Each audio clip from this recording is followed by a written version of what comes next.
My name is Michael Guyad, publisher of the Lead Lag Report. Joining me for the hour is Jeff Snider, who's got a phenomenal following, tremendous research and content. I encourage everybody here to follow some of his work. Jeff, for those who are not familiar with your background, just talk about who you are, how'd you get involved in markets, and what are you doing now? Well, I started as a portfolio manager way back during the dot-com age, and found myself doing more and more research over time, especially into things like the monetary system, the plumbing.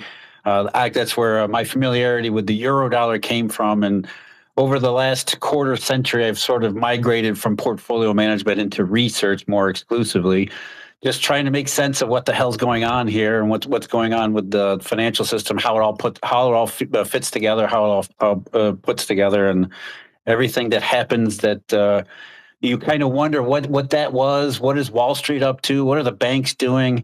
There's usually a Eurodollar component to it. So basically, my job nowadays is mostly research. Okay, so you mentioned being a portfolio manager in the dot-com bubble. Personally, I think being a portfolio manager and being a researcher are two different parts of this industry, right? Because when you're a portfolio manager, you have to be concerned with the sequence of returns, whereas I would argue when you're a researcher, you're more concerned with the endpoint rather than necessarily, I think, how you get there. In your experience when you were doing that portfolio management in the dot-com bubble, what is it that you were thinking as you were looking at things going vertical, and how are you trying to manage around that? Because a lot of people were correct back then in saying that was going to burst. You'd have this tech wreck, but a lot of people still got hurt, even though they quote unquote saw it. No, I think you're absolutely right, Michael, that there's, a portfolio manager is a very different position than research is. And you're right, because your goals and sort of your structure and how you look at things can be very differently. When you're looking at from a pure research perspective, there's a number of different facets that you're getting into. One of them is, where is this all going? But you also have to keep in mind that there's a process involved. It's not the same thing as managing money for clients.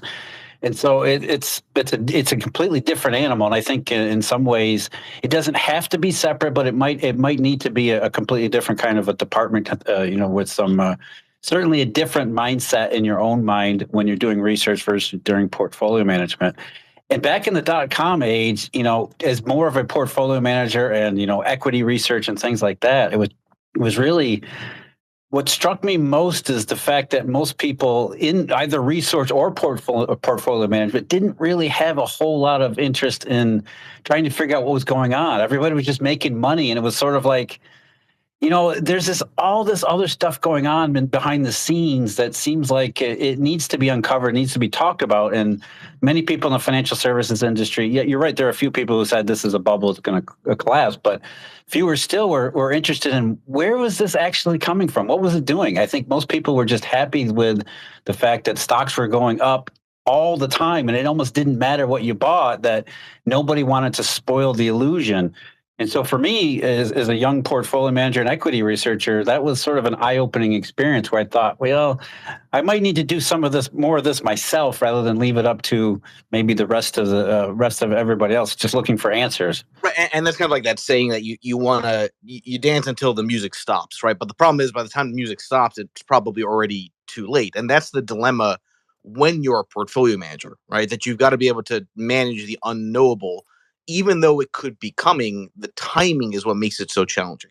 Yeah, and there's always career risk, right? Because if you're wrong about timing and you say, oh, I need to get out of the market, and then your clients are unhappy and they fire you and go someplace else. So it is a very fine line to walk being a portfolio manager. In some ways, it's much more difficult than research, than figuring out how the world actually works, try to manage money in that world. That's really the challenge.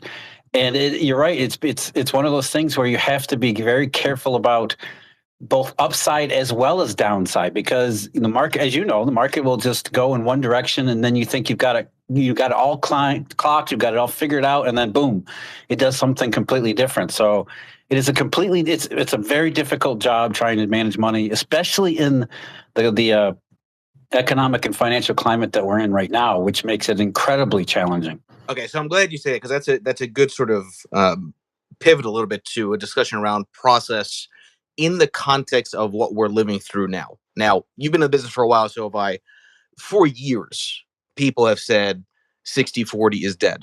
This is not a new phenomenon. I've gone to plenty of conferences over the last 5 years. Every single year, you had a lot of people making that argument that rates would rise, stocks would fall. And all those people, including myself, I was in that camp too, were ultimately proven right? So going back to a lot of this kind of back and forth over the last 3 days about defining a black swan, that makes it not a black swan. But from a portfolio management perspective, I would argue that the sequence of returns this year was unequivocally a tail event, meaning that never in history, including the 70s, did you have the interaction, not just of bonds to stocks, but in particular of treasuries to stock market drawdowns, be this correlated. That's not my opinion, that's fact. I put out all this data that proves that out. Now, you have a process from a research perspective that you can say might see that coming, but the process from a portfolio management perspective is very different because you are having to deal with the when that eventuality occurs. So I say all that as a setup because I want to get your thoughts on how you think this year has played out, because a lot of people are I think, beating their chest on this idea that we all saw this bond market route coming. And by the way, back in June of last year, I said the Fed should do an emergency rate hike. Back in July of 2020, I said the Fed risks either hyperinflation or default, so they'll probably choose hyperinflation, which you can kind of argue was somewhat of a setup here. But how do you think about the way that things have played out? Because I think this environment is ripe with a lot of hindsight bias.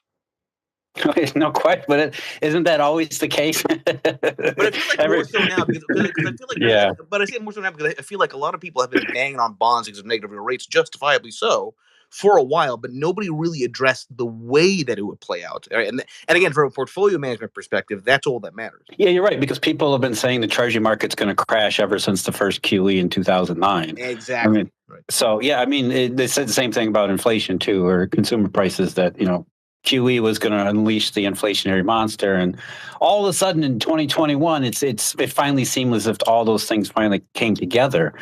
So the process begins there. You have to define what was different, what changed in 2021 that said, oh, all of a sudden, we did 4 QEs through 2014, we did another one in 2019. Interest rates didn't skyrocket. Nothing really happened.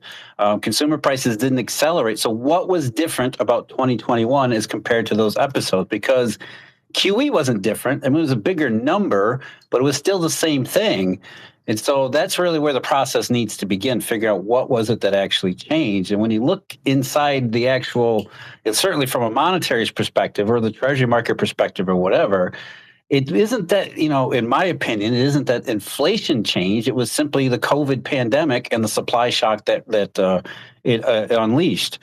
So there's a difference there between consumer prices going up because supply side is inelastic. Supply, the federal government temporarily induces a rightward shift in the demand curve versus monetary inflation, which is an excessive printing of currency, as everybody knows, which hasn't happened under quantitative easing in any jurisdiction that quantitative easing has ever been implemented in.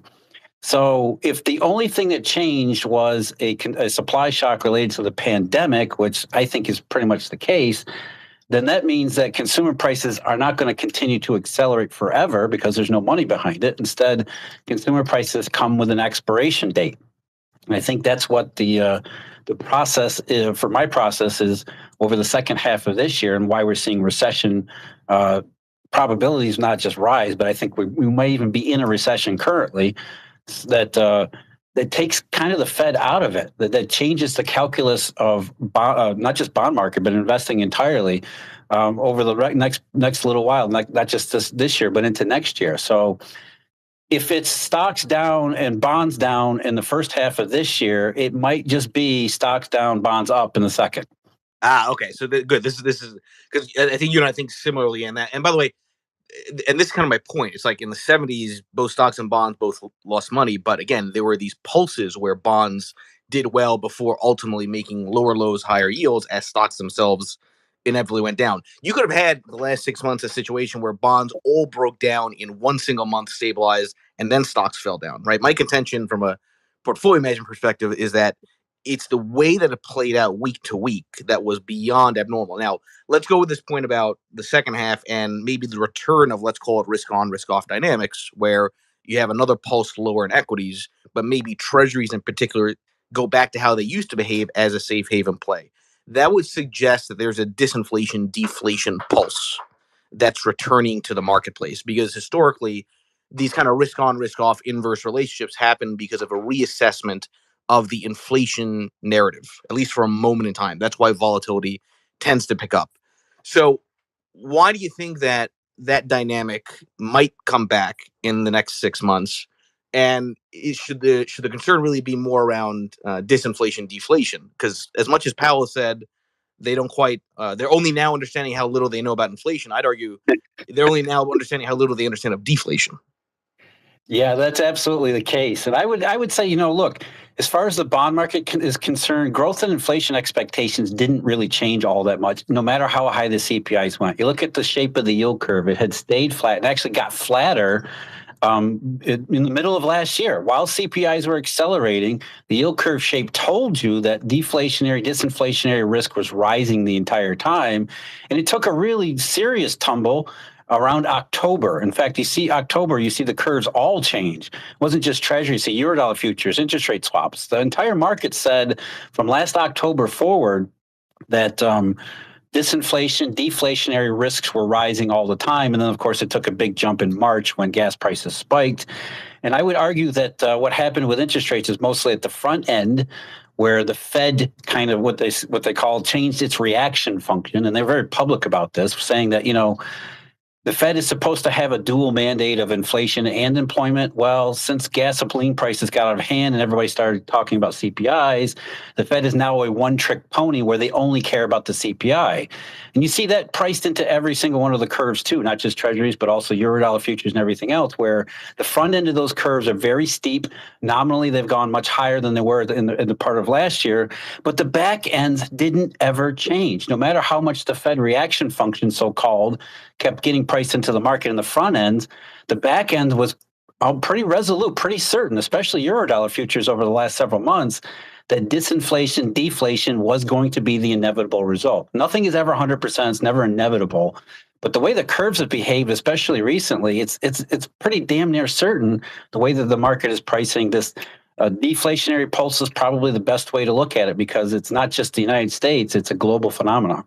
Right, and I want you to explain to the audience the Eurodollar, how it interacts with that, because I think everything that you're saying, I agree with. I've been making this point for a while that inflationary shocks are inherently deflationary, right? Because they effectively take out margin from the system. People cannot respond, and companies cannot respond fast enough. So if you don't have it be gradual, that ends up being more of a earnings shock, economic shock, which ends up resulting in commodities breaking down afterwards, which is exactly what we're seeing now. But talk about the interaction with the Eurodollar, and what is the Eurodollar? Explain sort of your whole approach in looking at that as a key part of the marketplace. Yeah, that's a big part of it too, and that's part of the deflationary shock we're seeing now, is that the Eurodollar system, which is the real global monetary reserves for currency system, which goes back into the 70 some odd years, 60 some odd years into the 1950s, and it's completely misunderstood, misidentified, and it renders central banks largely as symbolic engines of expectations manipulation. What it really means is it's a bank-centered system, even though it's denominated primarily in U.S. dollars. It's bank-centered. It's virtual currency. It's a ledger system operated by these global banks outside the United States. It was responsible for what happened in 2008. That was never really about subprime mortgages. It was instead a global dollar shortage. But the worst part about it was that it was a global dollar shortage, but it also represented a structural change in the global reserve currency system. And ever since then, the reason why people have been proclaiming inflation from QE but never getting it is because this background monetary environment has been disinflationary, if not outright deflationary, ever since August 9th of 2007. And that's true of the last couple of years, as I said before. Even in 2021, there were all sorts of deflationary, disinflationary money signals coming from the monetary system itself, including curves and things like that, which tell you that there were problems not just in the real economy, not just the fact that we're dealing with a supply shock. And as you said, Michael, that historically speaking, the cure for high prices is high prices. Whenever you have a supply shock, inevitably that's probably going to lead to recession. But there are also monetary fractures and fault lines too, including the biggest one, which is a shortage of collateral, which I think most people, when you say there's a shortage of collateral, what you really mean is U.S. Treasuries, and that kind of triggers a sort of a counterintuitive thought, because how can there be a shortage of U.S. treasuries when the federal government has been going insane, crazy, issuing treasuries over the last several years? And of course, in most mainstream economic and financial commentary, everybody says there's too many treasuries. But we can see very clearly from the market data, from the way things have behaved, that from a monetary perspective, there is a deflationary risk in the fact that we don't have enough good quality collateral throughout the entire global U.S. dollar monetary system, this Eurodollar system, and that it has gotten a lot worse over the last several months, coincident to all these macro recessionary signals too. So you have sort of a double whammy of real deep money fundamentals being deflationary at the same time the economy is becoming very much like that in the same kind of way, which produces a lot of downside deflationary risk for this for going forward, the second half of this year going forward too. Which is interesting, right? Because you could maybe perversely make an argument that the thing the government really missed out on was issuing a whole boatload of new treasuries to really fund all the unfunded liabilities at lower rates to create the better collateral to actually have the sort of more lasting inflation as opposed to the shortage of collateral, which makes the debt load, because of the deflationary impact of that, conceivably worse longer term. Yeah, no, it is extremely perverse, and it's been that way since 2008, 2009, because that's why I understand why people say treasuries need to blow up because the government needs to get its fiscal house in order. And how are we going to get these politicians to stop spending so much? And the only way to do it is for bond vigilantism to come back. But the problem with that is it can't come back until we solve this collateral problem, and because the repo market, derivatives, everything is collateralized, and because the deepest, most sophisticated, dependable market is U.S. Treasuries, the government has been able to get away with this perverse incentive structure where no matter how much debt they issue, the market wants it, not because they want to invest in government treasuries, but they need them as balance sheet tools. These are things that you need to have available either through securities lending or some other transformation, or on your balance sheet, just being owned outright on the balance sheet in order to participate in the modern monetary and financial and commercial system. And the government has been able to get away with that this entire time. And you're right, it almost sounds like MMT, where we need the government to actually issue more treasuries in order for this thing to work. But the problem with that is the government spends more money and borrows more in terms of deficits as to issue these treasuries. It has a negative effect on the economy, as we've seen in Japan for however many decades. So it's almost like a catch-22. We need the government to spend more, or you need the government to issue more securities. But in issuing more securities, they create a bigger drag and a more inefficiency in the global or the U.S. and global economy, and there's really no way to break the cycle. How much of that collateral shortage is due to new rules or regulations post GFC, right? Because the part of the issue is also that the government mandates that treasuries are the only collateral that banks, for example, can borrow against or whatever it would be. So I'm trying to get into the plumbing because I myself don't know. I'm curious, how much has this been sort of the government's own doing in these sort of regulations around that? There are, the Basel III regulations, the SLR, HQLA, mandating liquid assets. That's part of it, and that's sort of made balance sheets less flexible and dynamic. But the real thing, this goes back to 2008, 2007, 2008. Dealers didn't need the government to come along and say you need to be more liquid. They started becoming more liquid in 2007, 2008, which was the whole point of the crisis. And so these regulations that have been applied afterwards are simply codifying what banks were already doing. That was already a problem to begin with. And really the issue is the pre-crisis era, where the entire monetary system got to become dependent upon what was really crappy collateral. And then they not just crappy collateral, but overvalued crappy collateral. And the system just couldn't suffer a revaluation of subprime mortgages, but not just subprime mortgages, all sorts of financial products that just probably were never properly valued correctly. And that just it unleashed a structural change where the only real top quality collateral nowadays is governments. And it's not because of the fundamental characteristics of governments. It's all about the liquidity in those marketplaces. So because the treasury market is the most dependable, that's what the repo market wants as collateral. That's really kind of the whole thing. And the funny thing is that the HQLA and even quantitative easing, those actually have made it worse in some respects. Quantitative easing is especially because think about what QE does. QE takes treasuries away from dealers and locks it up in the Fed's portfolio in SOMA, which means they're not really available to be used in the marketplace. So as scarce as collateral has been, the Federal Reserve actually makes it worse by doing QE. So you can actually make the argument that quantitative easing itself is deflationary because of the way it strips the system of usable collateral. 100. This is Jeff. I swear to God, you're framing things exactly the way I've myself have kind of argued for a number of years here, and that's why, by the way, every single round of QE ended up having this odd perverse effect. They bought bonds, but then yields rose, and then they sold bonds, and then yields fell.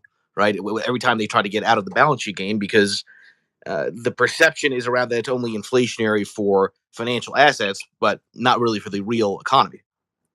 Exactly, and that's really what matters. And at the end of the day, it's nice to see stocks go up, but if stocks go up because and despite the fact that the real economy never recovers or never really actually grows anymore, that's big trouble, and that's really where we are. And it's funny we've gotten into this series where.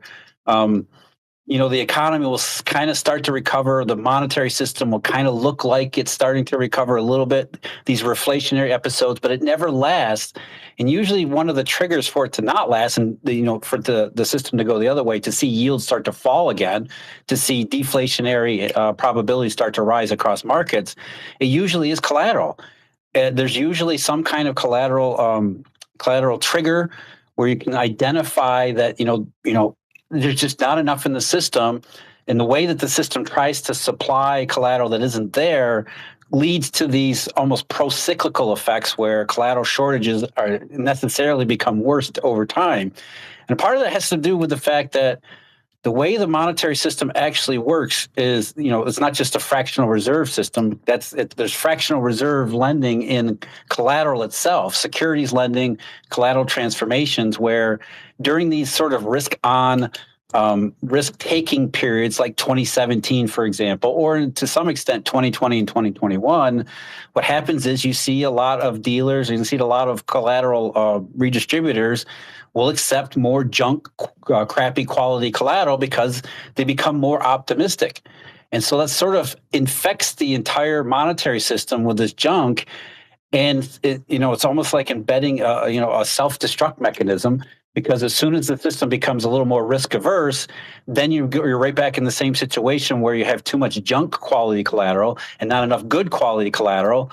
And it just leads to the self-reinforcing spiral where everybody gets herded into U.S. Treasuries, which then leads to all sorts of other knock-on feedback consequences too, because other markets see the deflationary probabilities rise and falling or flattening yield curves, and then that risk aversion spreads to other marketplaces. So it really comes back to the way the monetary system actually works and how it was never really fixed in 2007 and 2008. And in some ways, quantitative easing has made it worse.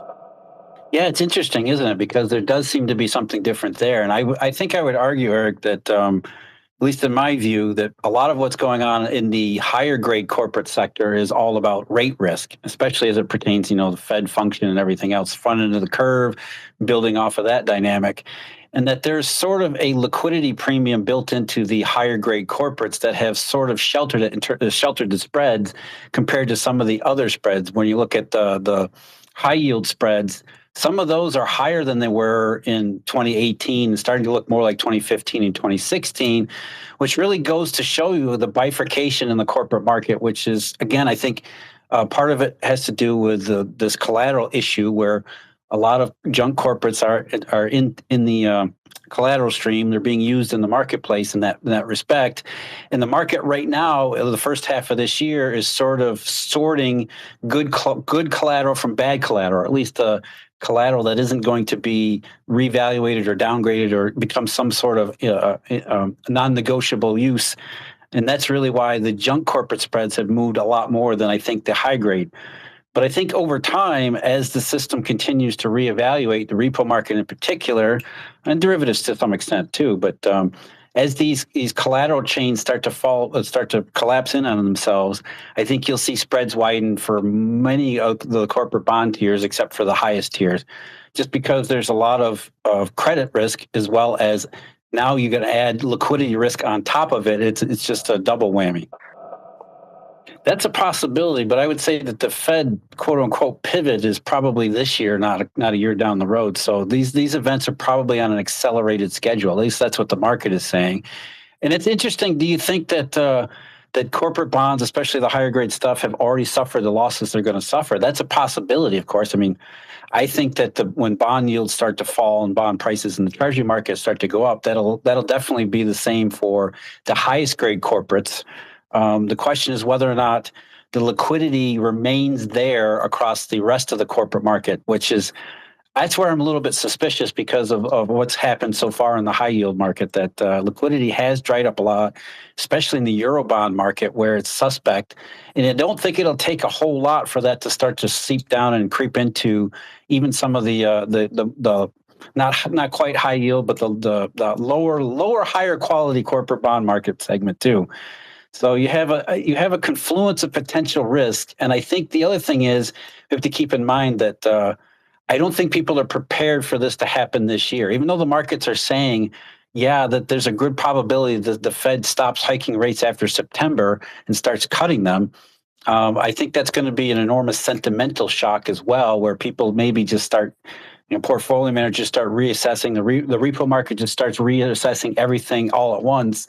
And it's sort of one of those situations where you just hit the sell button just to get out of things.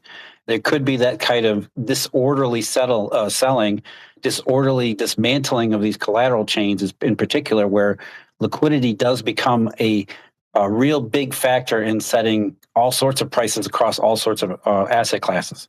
Which, by the way, means stocks and bonds keep selling off, but I keep going back to which bonds, which duration, which credit quality. Whenever people keep saying 60-40 is dead and stocks and bonds are still going to both suck wind for a while, you have to get more nuanced, because in that scenario, you talk about default risk increasing, spreads widening, high yield becoming higher yield, whereas maybe finally government debt acts the way it should as the deflationary safe haven asset, actually making money, dropping yield while all of the bonds keep selling off. Yeah, and that's the one big difference of the first. That's what, as you said, Michael, that's what made the first half of this year so unique. Is that for the first time? I would call it a black swan, but a lot of people are correcting me on that. But again, I'm going to go back to, it's not a black swan because it happened. It's a black swan in the way that it happened. Yes. Even the drawdown. Again, I go back to in the 70s when you had these drawdowns in equities, Treasury still acted as the counter asset in the midst of the sequence. We have never seen anything like that this year. You can argue that stocks and bonds, anybody could have seen this coming, or bonds, you could have seen it coming. Which bonds and in what sequence? That's what makes this so different. Yes, the sequence. And I think the sequence is about to go back to the way it's supposed to, or at least, the higher grade, U.S. Treasuries, liquidity markets, those kinds of things. Apple and Google are going to see their bond prices skyrocket because they're Apple and Google, and everybody, there's a liquid market for those things. And it was really just the Federal Reserve and how aggressive it became that pushed up the front end of the yield curve, and then the front end of every curve that sort of threw everybody for the loop. It was the Fed alone that changed, whereas the market stance on growth and inflation, that didn't change. Curves were flat, inverted, all that stuff. It's just a matter of when does the Fed get forced back into where it's normally is, which is, cutting rates, not raising them.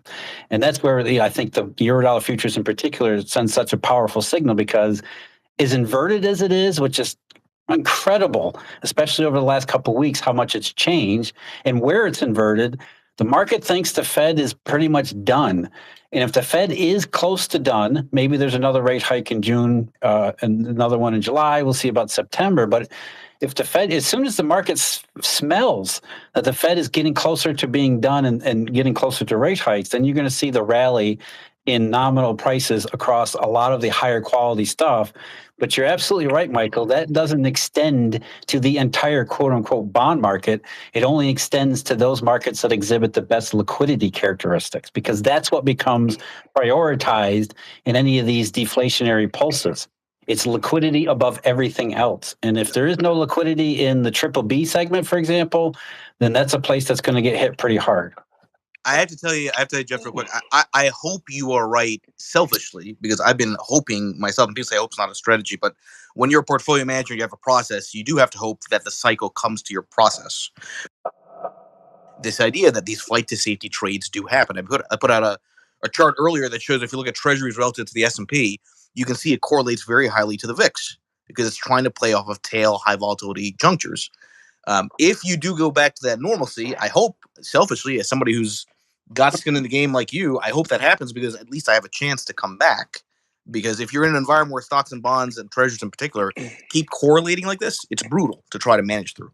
Yeah, and I think that's why you look at all these market signals and they're telling you the same thing. I mean, just the US dollar's exchange value and the fact that it has spiked so high, not just against the euro, but against a number of currencies. The Chinese yuan, for example, plummeting a couple months ago. These are all deep financial indications that something deflationary is building in the monetary system. And then you pile recession risk, which, again, I don't think is some future property. I think there's a good chance we're in recession right now. You pile these things on top of one another, and it just, for lack of a better term, it puts these market sequences back where they belong. Because the one thing that has been out of sequence has been the Fed.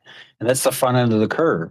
And so you have all these other market signals. The dollar, Eurodollar futures, as inverted as they are, the treasury market, interest rate swaps. I mean, all of these really big, massive markets where the biggest players are actively trading, and they're all telling you the same thing, that it's not inflation, it's not going to continue, and that the Fed is going to have to face the fact that the economy is going in the wrong direction, and that there are really serious deflationary monetary risks involved here. So it's as much a matter of time as it is. I think timing is kind of in your favor, and that's really the problem with these kinds of things. Is you're right.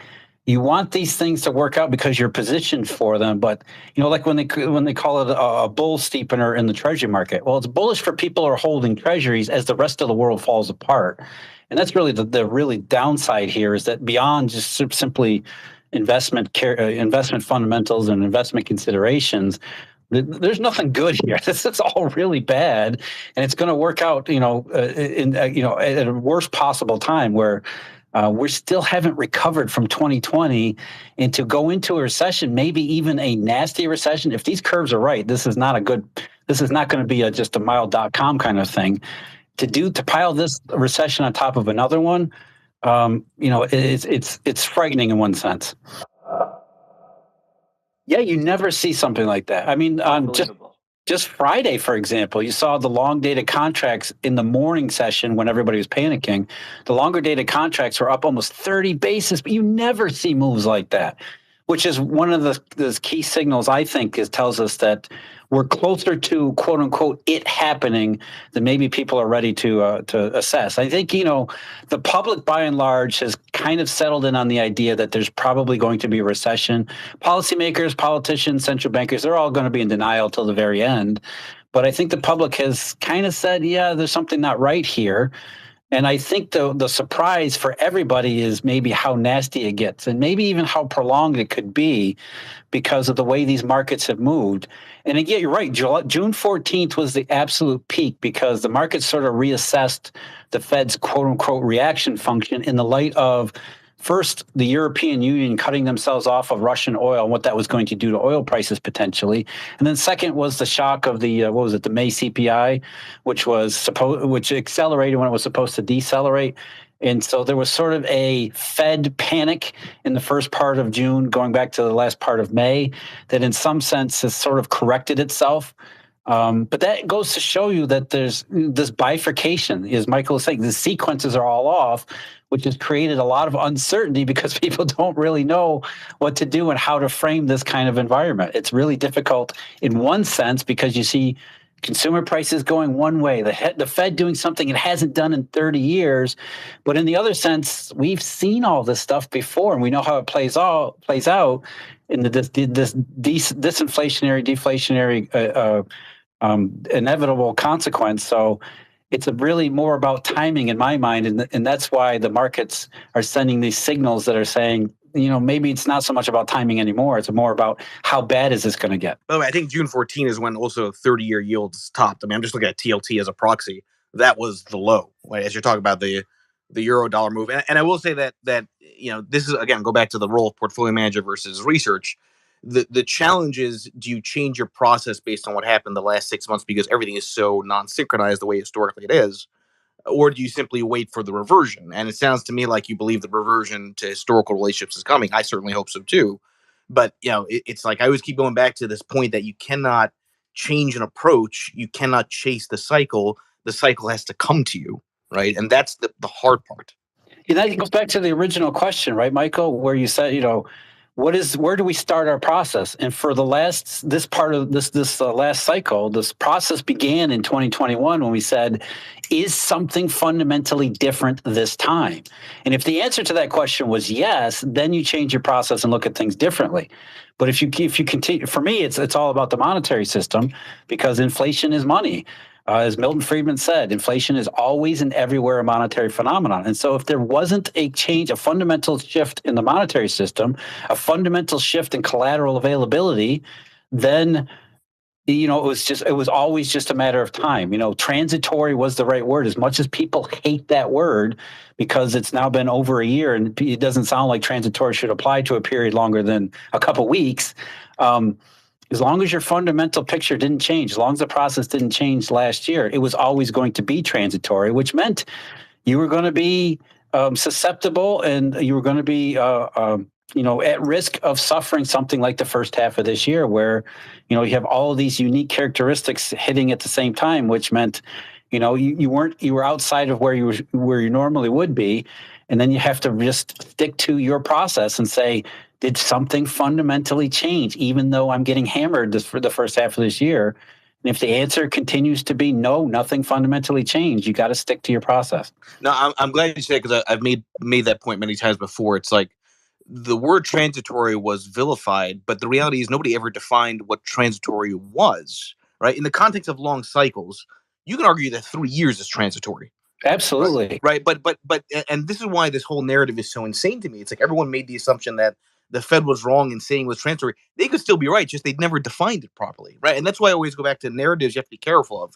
You have to ask a little bit deeper and define things properly to really make a true assessment of where things might be going. Well, yeah, on macroeconomic scales, multi-years can be transitory. You go back to the 1940s, for example, 1946 to 48, we saw some of the worst consumer price conditions in American history. I think in 47, the annual rate got to be almost 20%, yet that was transitory. Even though it was a 2-year period, 2 years where the inflation got to be 20%, and yet it was still transitory because it wasn't a monetary thing. It was a supply shock, just like we're experiencing right now. So you're right. I think, the public in some sense was right to question the use of the transitory, because it sounds like it should be a couple months. It sounds like it should be, okay, it's October 2021. Why isn't it ending? And I think there needed to be a better explanation of, hey, we don't really fully understand all of the supply bottlenecks and all the intricacies of what's going on in the pandemic related, especially in October. I mean, we were just coming off the Delta wave. There was another round of real problems going on in terms of shipping and the logistics and all this stuff. I think that the Fed and really just economic observers in general would have done a much better job had they said, look, this is a supply thing. It's transitory. We don't really know how long it's going to be. You could see inflation accelerate. You could see consumer prices accelerate from here, but we're still very confident that in the longer run, things will go back to the way they were before, because fundamentally nothing changed outside of this temporary transitory disruption to the way things work. The important takeaway, and that'll bring in Deer Point, who's been waiting very patiently. The important thing there is, you have to ask the question of, has causation changed, right? It's like I have a lot of people saying to me, you have to skate to where the puck is going so you can't look backwards. Well, that's not fully true. You have to look at history and prior periods, which may be similar, may be dissimilar, but still look at everything, because that's the only way you can see if there's causation, to then assess if the future is going to look very different. And unless the entire capitalist system is changed because of the dynamic of interest rates, the risk-free rate, and everything else, then you have to bet that things normalize. Yeah, as far as the second one, I think the stress tests, I mean, no, I don't, does anybody put much stock into those things? But, by and large, ever since 2007, 2008, banks have been fortifying their balance sheets, and not just for regulatory purposes, because they don't want to be the next Lehman Brothers. They don't want to be the next Bear Stearns.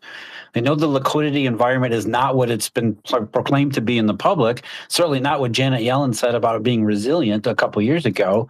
So they have been prepared or preparing for potential like we're seeing now or March 2020. So I'm not really worried about any repeat of Lehman Brothers. I don't think there'll ever be another Lehman Brothers. That doesn't mean there won't be some outlier banks that end up getting into trouble, maybe bailed out or whatever. But I don't think you're going to see a wave of bank failures like we saw in 2007, 2008. And to me, that's not really the primary risk, nor to your first question, the real element of contagion here. It's almost worse than that, because when the primary liquidity risk was individual institutions, you could sort of handle that. I don't think it was handled very well. In fact, I think it was handled poorly in 2007, 2008. But that's one thing when you have individual institutions that are the problem. I think now that we have individual institutions that are fortified, the real problem is the system. Because now you don't know where to fix the issue. It's not like you can bail out one bank and fix it, and then the whole system goes back to normal once the banking system or once these individual institutions are reasonably assured of their solvency. It's a system-wide thing. And so the point of failure isn't, another Lehman Brothers going down. It's the fact that everybody suffers lack of liquidity for everybody for any reason. And it's where you see Lebanon, for example, start to fail. You see small countries fail, like Sri Lanka. Which is a much worse proposition than if we were just dealing with another Lehman Brothers. So to both of your questions, I think because we live in a dynamic world and things change all the time, we can still see serious liquidity issues arise, which I think we already have. And you pointed out a couple of them already, where these are at warning levels. These are telling you something's not right. But I don't think it leads to a bank failure so much as it does maybe larger, more important, more economic sort of consequences. Well, I think it's like any other, you look at these periods or episodes where we go into these liquidity crisis, and they, in one sense, they look like any historic bank run in any period in any jurisdiction in history. And that eventually they kind of run themselves out. Everybody subtracts as much leverage as they possibly can, or leverage gets expunged from the system, and you eventually find a settled state. When enough leverage has been removed, everybody seems to be okay with it. They start doing normal activities again, a little bit of risk taking, and it doesn't, nobody gets their head bitten off. And it's impossible to tell where that settled state actually is. And you hope that settled state isn't, somewhere so far down it leads to catastrophic financial and economic damage. But in the last couple of times that we've been through these, the markets have been able to find a reasonably non-catastrophic settled state. Of course, that depends on where you are. You go back to 2014 and 2015, it seemed like the U.S. was fine, but the rest of the emerging markets around the world were absolutely obliterated. The answer to your question is I don't know. I don't think anybody knows, but it's not like the system will just collapse forever in on itself and become a black hole. And eventually enough leverage gets thrown out of the system, enough balance sheet contraction takes place that we get to a low risk position that allows for rebuilding essentially to take place. Well, yeah, I don't think I've ever said it's 100% China. And to answer that question, nobody really knows. It's not 100% China, but there is some correlation between what the Chinese are doing, what's happening in various other marketplaces, and Chinese holding of reserve assets. And you can see that by correlating the tick data, for example, that shows treasury holdings in Belgium and treasury holdings in mainland China, and the Chinese reporting in safe assets. Their own reporting of what they hold as reserve assets. And you can see there is a more than passing correlation. It's not a 100% correlation, so we can reasonably assume the Chinese are doing something in Belgium. It's not entirely. It's not. There's other things involved. In 2014, you could see Russia depositing treasuries in Belgium. I think that's what happened in December of 2021. Russians were depositing treasuries in Belgium. So it's not all China in Belgium treasuries, but I think there's it's a large part Chinese activities. And why Belgium? Because that's the home country of Euroclear. which is the big European derivatives clearer. And that's really where the Chinese are most active in terms of managing their reserves, as well as the Chinese connection to the wider Eurodollar system. Because gold isn't liquid. As much as it pains for me to say, gold is sort of useless in a liquidity crisis. In fact, it's an anchor in a liquidity crisis because it has such a low level of liquidity that it's undependable. You can't use it. You can't swap it very easily. It's really difficult. There was a particular episode in 2010, for example, where a lot of banks that were very much in trouble in collateral and repo markets had to go to the BIS to swap, I think it was 420 tons of gold. And even that was difficult, and the BIS is supposed to do that. So gold is not a liquid asset. And in a liquidity crisis, it's the last thing you want to hold. Well, munis are difficult to really assess because the liquidity for munis is very spotty to begin with, and it's sort of one of those things where everybody assumes it's a liquid market because it's government. There's some kind of implicit guarantee there. Whether that's true or not, I think we might find out. But there is definitely the same sort of risks, the same sort of bifurcation risk, especially in the muni market as there is in the corporate market, because again, in a deflationary pulse, I love that term, Michael. Any kind of deflationary pulse, everything gets thrown out the window except for liquidity characteristics, because over leveraging the way the monetary system works, that just becomes the priority above everything else, which unfortunately, again, prioritizes things like U.S. Treasuries and maybe, and to some extent, cushions the blow in muni bonds. But I still think it's, as Michael's his theme here is, it's more nuanced than just saying muni bonds are going to be okay or muni bonds are not going to be okay. I think some muni bonds will not be okay and some will be. Right, and that's the thing that's always tricky about how to think about treasuries, because yes, they're bonds, but they're not like bonds, right? When you need that diversification the most, it's not 60-40 that helps. It's really 60-40 if the 40 isn't credit risk, right? It's really the kind of the treasury side, which is the most, I think, important part of diversification. But let's talk a little bit about what can surprise on the positive side, because everyone and their brother is on Google looking up the word recession, right? Everybody is concerned about the midterms. Everyone, there's sort of a palpable mood here that things are nasty, especially when you look at things like the misery index, not just here in the U.S. but overseas. But I look at all that negativity and I say to myself, okay, there's always still a non-zero probability of an upside surprise, something that could change the game somewhat. And I know it's very hard to anticipate or predict that, but do some scenario analysis with me, Jeff, on what could go right to maybe turn the dynamics around such that maybe we don't have a lasting recession, or maybe things end up being okay and risk assets recover. Yeah, I think recession's sort of baked in. I think people, there's a reason why consumer confidence of the, Michigan surveys at a record low, for example, and some of the other surveys around the rest of the world. That's another thing here. Let's be clear that this is not just a U.S. phenomenon. If there's a recession, it's going to be a global recession. And if the recession has already started, it's a recession that's already started around the rest of the world too. But if that actually is happening, and that is something that is going to happen, there is a upside potential if it's, say, maybe really sharp, but also very short. Maybe a scenario like the 1980 recession, which started in January of 80 and was over with by July, which again, macroeconomic scales is a relatively short period of time. So if we get a very sharp downturn here at the very beginning, it could be that before we even get to the midpoint of the recession, markets are already starting to think about recovery. So maybe we get a short recession that's really nasty, but it doesn't stick around very long. And then by the end of the year, we're thinking things are good. Maybe the supply shock has been sorted out. Consumer prices start to go back down. Things start to look a little bit better than they were certainly this part of the year. So it could be that if what sounds like the worst case is actually the best case.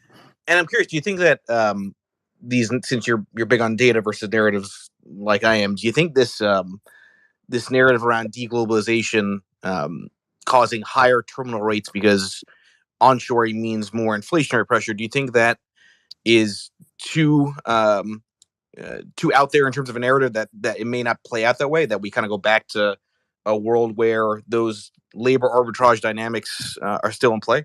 I actually think it's got it backwards. I think that deglobalization has been happening and coincident to this monetary breakdown of the Eurodollar system because those two things go together. It was the Eurodollar system's rise from the 1950s that solved Triffin's paradox, which allowed globalization to happen in the first place. And without the monetary system in place, you don't have globalization. But I don't think, as deglobalization continues to progress into the 2020s, which I think will happen, that doesn't necessarily mean it adds to consumer prices. In fact, I think it takes away. It's deflationary in the same sense that monetary deflation is deflationary in markets because it adds frictions. It raises inefficiencies. And frictions and inefficiency in any economy are inherently deflation. They're drags on growth, don't add to the nominal situation. So deglobalization in the economy goes hand in hand with deflation in the monetary system. That's a super interesting way of framing it and to think through. I think we have to save that for maybe another conversation. Everybody is here. Please make sure you follow not just Jeff Snider, but also my friend Eric Basmajian, who always adds some good color commentary and is a very thoughtful person in the field as well. Jeff, I'm glad that you spent the Sunday with us. Real pleasure. I found myself nodding throughout the entire conversation. Maybe that's just confirmation bias because of the way that I like to think about things as well. But I do want to just say for everybody that's here, look, we're all trying to figure out the unknowable tomorrow, right? So whether you agree or disagree, the most important thing is that you're here listening and at least thinking, right? Because I think too often people just read a tweet and not really kind of going deeper in terms of what is underlying the way the copy is, right? Which I can certainly relate to. So thank you, everybody. Enjoy the rest of your weekend. Thank you, Jeff. We'll be in touch. All right. Take care. Thanks, everybody. Cheers.